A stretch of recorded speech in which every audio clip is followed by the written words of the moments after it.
عقاب اور الو کی کہانی۔ ایک دفعہ کا ذکر ہے، ایک جنگل میں ایک عقاب اور ایک الو رہتے تھے۔ وقت گزرنے کے ساتھ ساتھ عقاب اور الو کی دوستی ہو گئی۔ چیل نے کہا، بھائی الو، اب میں تمہارے بچوں کو کبھی نہیں کھاؤں گا، لیکن یہ بتاؤ کہ ان کی پہچان کیا ہے؟ ایسا نہ ہو کہ اسے کسی اور پرندے کا بچہ سمجھ کر غلطی سے کھا جائے۔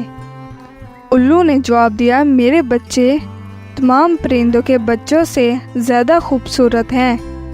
ان کے چمکدار چہرے کو دیکھ کر آپ ایک نظر میں پہچان جائیں گے۔ عقاب نے الو کو روکا اور کہا، میں ابھی سمجھ گیا ہوں، اب مجھے کبھی دھوکہ نہیں دیا جا سکتا۔ لیکن بھائی، سب کچھ پہلے سے پوچھ لینا بہتر ہے، پھر افسوس کچھ نہیں کر سکتا۔ اچھا، بعد میں ملتے ہیں، اللہ حافظ۔ یہ کہہ کر عقاب اڑ گیا۔ دوسرے دن عقاب شکار کی تلاش میں ادھر ادھر اڑ رہا تھا کہ اسے ایک اونچے درخت کی شاخ پر پرندے کا گھونسلہ نظر آیا۔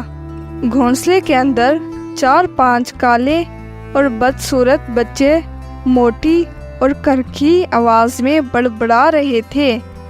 عقاب نے سوچا کہ یہ بچے میرے دوست الو کے نہیں ہو سکتے، کیونکہ نہ وہ خوبصورت ہے اور نہ ہی ان کی آواز سریلی ہے۔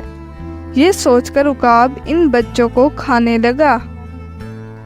ایک ایک کر کے تمام بچوں کو کھانے کے بعد الو اڑتا ہوا آیا اور زور سے چیخنے لگا، ارے یہ کیا کیا؟ یہ میرے بچے تھے۔ عقاب ڈرتے ڈرتے اڑ گیا۔ قریب ہی ایک چمگادڑ اڑتے ہوئے الو سے کہنے لگا، اس میں عقاب کا قصور نہیں ہے، یہ سب تمہاری غلطی ہے۔ جو بھی کسی کو دھوکہ دے کر اپنی اصلی شناخت چھپانے کی کوشش کرتا ہے، اس کا انجام اس کے ساتھ ہوگا۔